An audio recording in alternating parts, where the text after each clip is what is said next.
Merci d'être présents, aussi nombreux, ça fait plaisir, ça nous réchauffe le cœur. Alors, au nom de Patrimoine Lambton, au nom de la municipalité de Lambton, on vous souhaite la bienvenue, les spectateurs, les artistes également, et les artistes du festival Songes d'été en musique, qui en est à sa 18e année d'existence.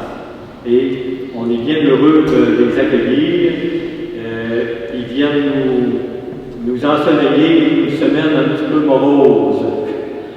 C'est très bien. J'en profite pour remercier M. Harris Blicker, le directeur artistique du festival. Est-ce que Harris est dans la... Harris? Alors, merci Harris. Ainsi que Mme Laura Lessard, qui est la secrétaire, et Mme France Pitt, qui est la trésorière, fait un excellent travail.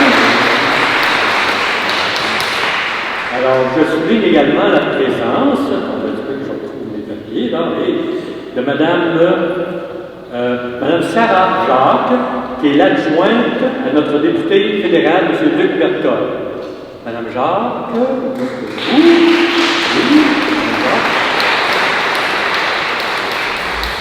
Nous soulignons également la présence de notre maire, M. Ghislain Breton.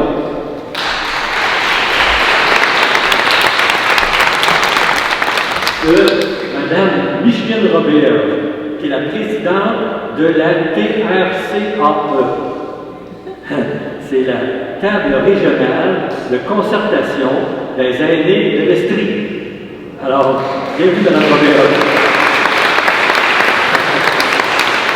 Et, en terminant, Mme Raymond Lapointe, qui est notre présidente du comité des fêtes du 175e anniversaire des fêtes de Lambton. Alors, Mme Lapointe, je vais invite à vous dire un mot, Mme Lapointe. Oui, absolument. Alors, bonsoir tout le monde.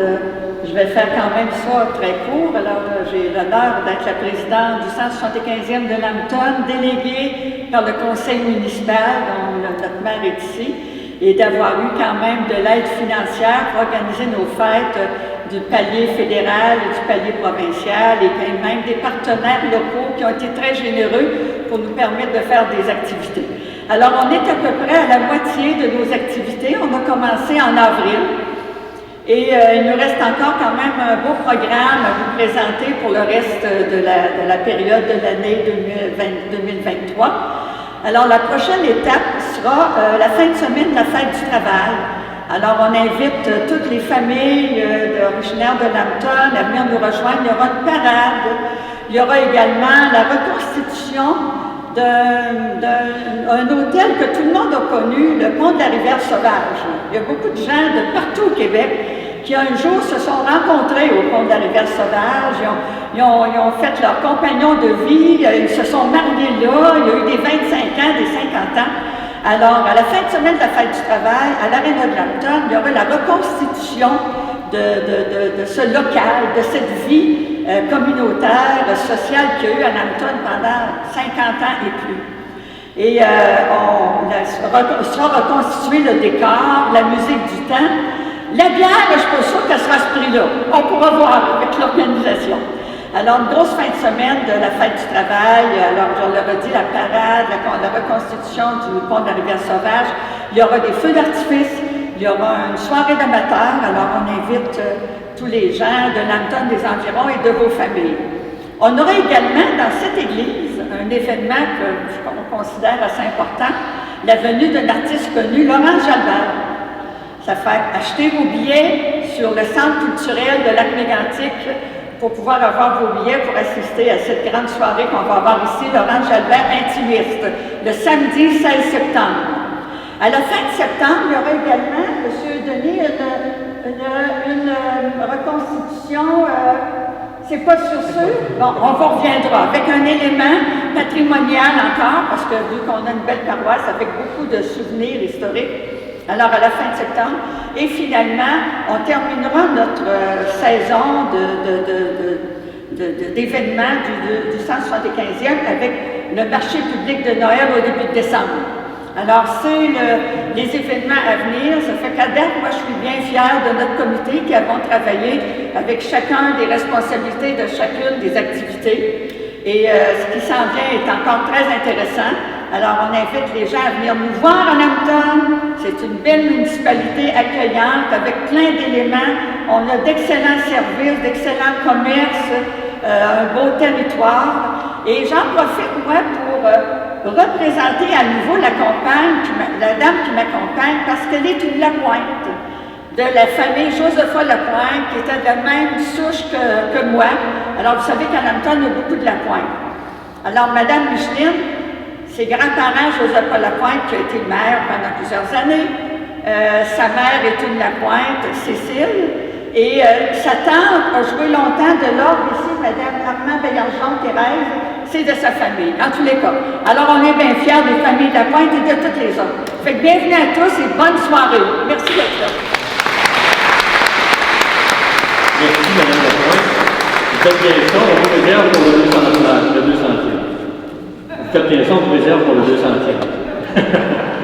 Maintenant, j'invite Mme Transpitre à vous adresser pour le programme de la soirée. Oui, effectivement, au nom des membres du festival, je vais vous accompagner tout au long de la soirée. Avant que je le fasse, je voudrais aussi souligner la présence de Michael Spiroff, qui est aussi membre, il est premier vice-président du festival Songe d'été en musique. Michael.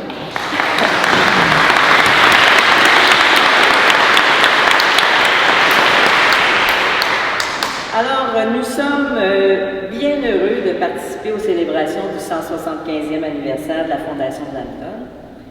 On aimerait partager avec vous comment on a développé le programme de ce soir, qui est un peu spécial. Donc, pour faire un concert bien spécial, le répertoire, on a pensé que le répertoire pourrait refléter la musique de l'époque de la fondation de la municipalité. Je vous rappelle, 1848.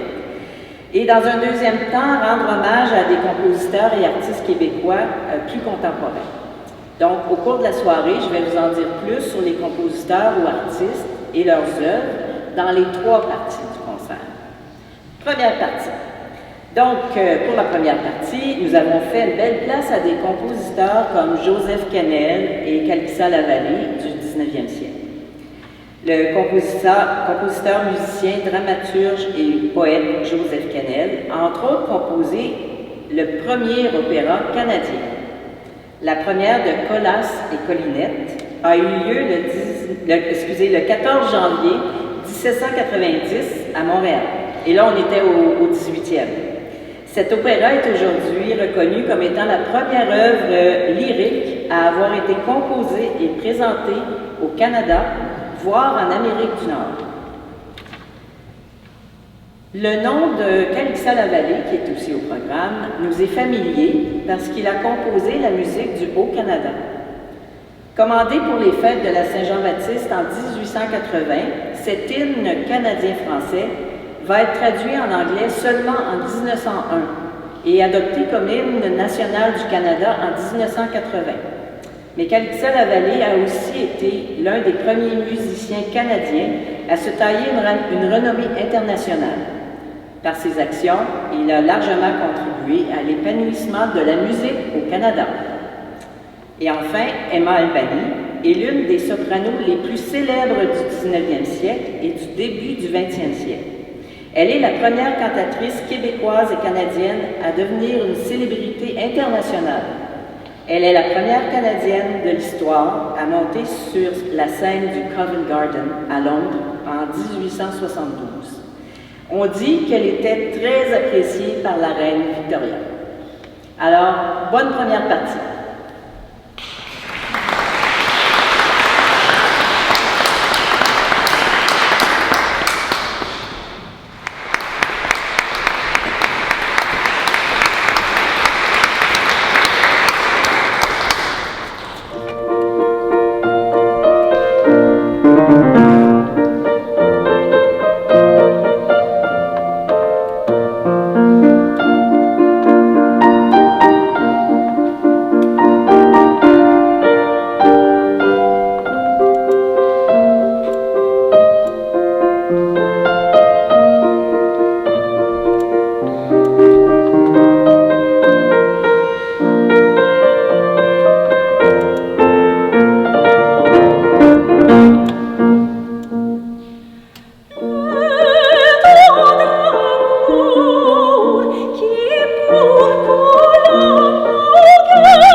J'ai pas tout entendu, fait que je vais vous redire les mêmes affaires.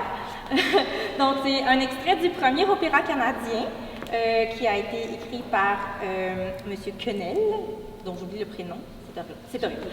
Donc, M. Quenel qui a écrit le premier opéra canadien, et en fait, ça date à peu près des mêmes années que la musique de Mozart. Donc, si vous connaissez un peu la musique de Mozart, de Haydn, on entend vraiment des similitudes, puis moi je trouvais ça intéressant de faire cette pièce-là parce que c'est quand même un océan de distance dans les années 1700, et le fait que le style est suivi, malgré qu'en général tout prenait plus de temps à arriver en Amérique, ça montre que M. Quenel en fait était bien avant-gardiste, bien de son temps et qui suivait la mode. La prochaine pièce a été écrite par Achille Fortier, qui est un homme de la région de Montréal, qui a été, entre autres, maître de chapelle à la Basilique Notre-Dame de Montréal, compositeur, professeur de chant. Et la pièce qu'on vous présente ici-bas, c'est un poème de Sully Prudhomme, qui est un Français, et qui a aussi été mise en musique par Gabriel Fauré. Donc, si jamais vous êtes curieux, en arrivant chez vous ce soir, allez voir sur YouTube la version de Fauré pour comparer un peu les deux atmosphères. Je vais prendre une petite gorgée d'eau.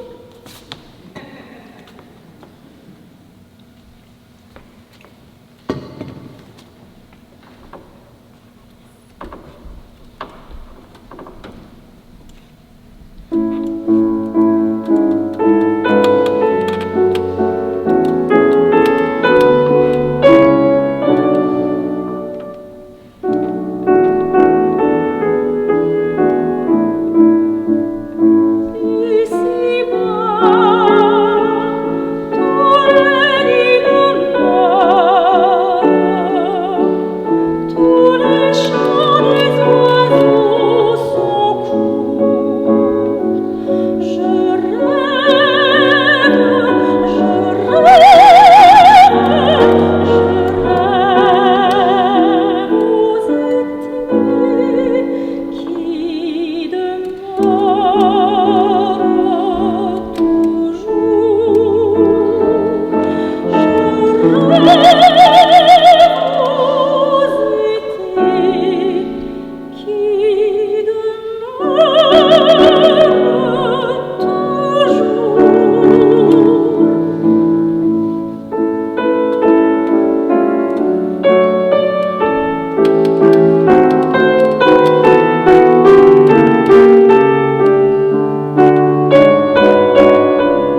Albani, née La Jeunesse, qui a vraiment eu une grande carrière comme chanteuse et dont malheureusement très peu de compositions ont survécu. Donc, et puis je pense que c'est pas en disquer cette pièce, donc profitez-en parce que c'est ça.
1964, André Gagnon enregistre un album par année et compose régulièrement pour plusieurs artistes.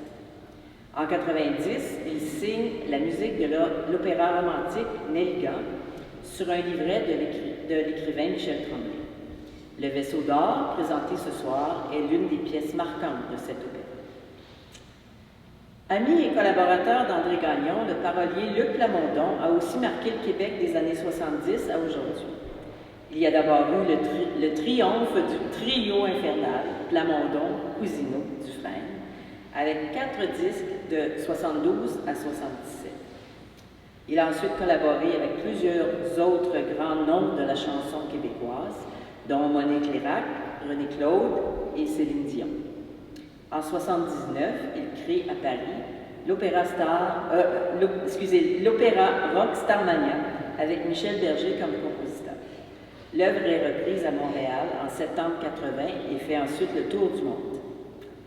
Finalement, en septembre 98, il a écrit sur une musique de Richard Cocciante les textes de la comédie musicale Notre-Dame de Paris.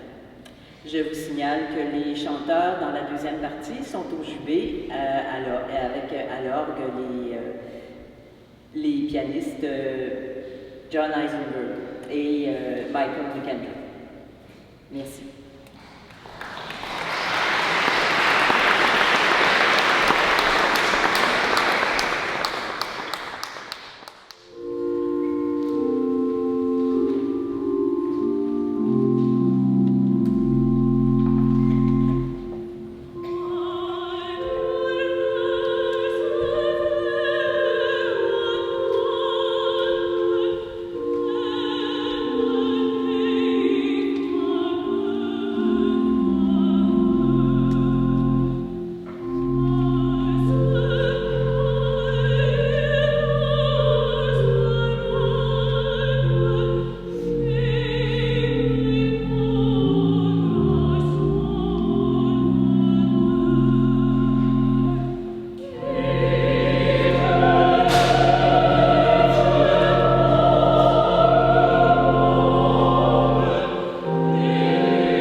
explorer un peu le répertoire de comédie musicale québécois. Comédie, c'est peut-être pas le bon mot, là, étant donné la teneur dramatique des deux pièces et des deux spectacles, mais c'est des deux pièces que je trouve très belles, qui m'interpellent beaucoup. Et aussi, donc Starmania et Nelligan, c'est deux comédies musicales qui ont été faites à saveur opéra. Donc, je me suis dit que c'était approprié. Donc, le Vaisseau d'or, donc c'est sur les... Donc, Nelligan, le spectacle, c'est sur des paroles de Michel Tremblay. Mais il y a quelques moments dans la pièce où il y a vraiment des poèmes d'Émile Nelligan qui sont chantés. Le Vaisseau d'or et la Romance du vin.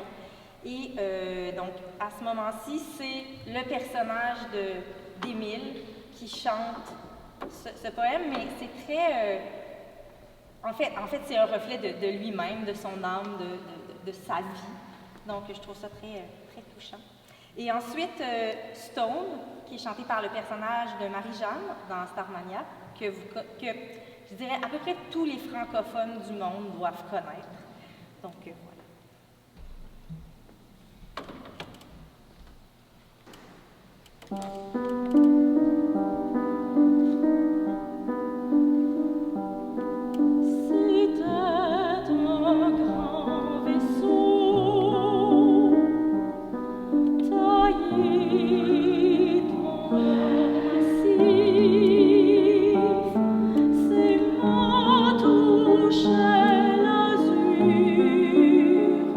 Sur des mers inconnues.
troisième partie du concert, nous avons voulu rendre hommage à des chanteurs et poètes québécois.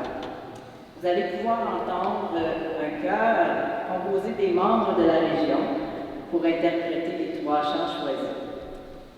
3 heures du folklore populaire complètent le programme et vous avez reçu les paroles de ces 3 derniers airs de folklore et on vous invite à chanter avec nous à la fin. Donc, pour les 3 premières pièces chantées par le chœur, la première est la chanson Un Canadien errant, qui a été écrite en 1842 par Antoine Gérin Lejoie, après la révolte des Patriotes de 1837-1838. Cet événement majeur de l'histoire du Québec est l'aboutissement d'un conflit national, social et politique entre les autorités coloniales britanniques et la majorité de la population du Bas-Canada. Les patriotes insurgés font face aux troupes et aux milices loyalistes à plusieurs occasions, mais la répression des autorités britanniques sera très dure. De nombreux rebelles devront fuir ou seront exilés aux États-Unis ou ailleurs suite à l'adoption des lois martiales. Le texte du Canadien errant évoque les paroles d'un patriote exilé condamné pour trahison par les autorités. Nous chanterons ensuite l'hymne au printemps, composé en 1949 par Félix Leclerc, qui nous transporte au-delà des petitesses de la vie. La chanson est portée par un souffle de grandeur qui évoque la beauté de la nature. Leclerc nous rappelle qu'après l'hiver vient le printemps, particulièrement important au Québec, dont il est la plus belle saison, portant l'espoir du renouveau. Finalement, Les gens de mon pays, une chanson de Gilles Vigneault, a été écrite en 1965. Placée sous le signe de l'amitié, de la fidélité et de l'aventure collective, elle met en lumière l'honnêteté, la sagesse et l'humour des Québécois. La chanson a contribué à l'émergence d'un courant nationaliste dans les années 60, dont elle fut aussi le reflet. Enfin, les chansons folkloriques, ces 3 airs connus sont tous tirés de la bonne chanson que nos parents et grands-parents possédaient tous à la maison. Ces airs ont été choisis pour faire plaisir et rappeler des souvenirs au public. Donc, on vous invite à chanter avec nous. Avant de vous quitter, un dernier mot. J'aimerais offrir un merci tout spécial à Michael Spiroff, qui a effectué des recherches dans le vaste répertoire des compositeurs québécois et canadiens du 19e siècle, ainsi qu'aux musiciens et artistes du festival et à la galerie, qui ont choisi les œuvres dans un répertoire qui leur était moins familier et vous les ont offertes ce soir, en cadeau. Donc, I especially would like to thank Michael Spiroff, who has made thorough research in the repertoire of Quebec and Canada's composers and artists of the 19th century. And to all musicians and artists of the festival and to Valérie, who have chosen the pieces in a repertoire which was new to them and offered them as a gift to you tonight. Again, a big thank you.